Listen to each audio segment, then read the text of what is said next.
para makapasok ng mga bata. Hi guys. Ilagay yata ito ng boss namin dun sa cafeteria. And try ko siya.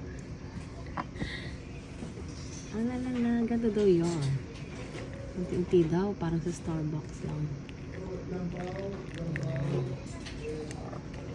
Mas ganito lang daw yan guys.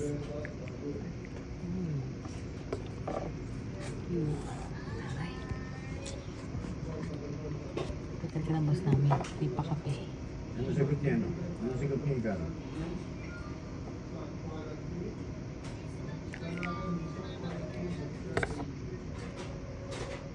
Sana patulogin ako nito. 26 yan, hindi na mapapatulog. Wala namang ilaw dun. Wala namang Tapang siguro ilaw nito dun. guys. Tubig, wala.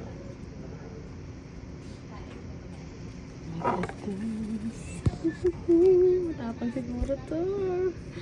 24 hours akong gising. Ano mo sa labas? Okay.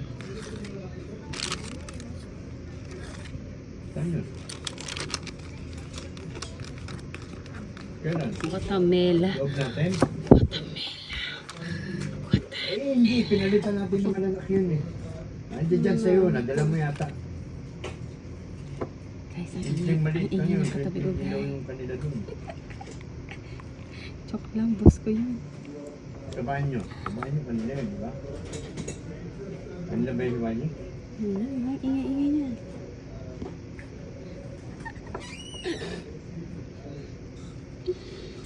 Guys, tingnan nyo guys. Para ako nag-Starbucks talaga. Kaya naman.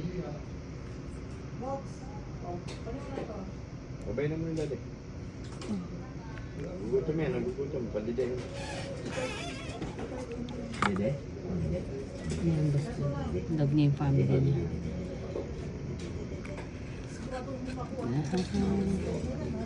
Good morning, Sir Francis. Oo, pasensya na, hindi na tuloy yung ano namin, transaction namin ng ano nila. Pero this week kasi, matutuloy na siya. Hindi na nakapagod yung docs na hindi na yung okay, din natin. Pero this week, sigurado naman yun, i-pull out na yun sa ating material. Tapos yung sa Sunday, yung ginamit namin truck sa 6 pair. Yan, guys. Opo, pwede ba yung Sunday, this coming Sunday, 16, mga after lunch? Pipick upin lang na 2 paleta. Wait lang, guys. Pipick upin ulit na 2 paleta. Dito lang sa may Orient Freight sa may UN. Tapos dadalhin sa may Pier. Madali na siya, guys. Ayun, transfer natin. Baka may mapipiga pa dyan mamaya.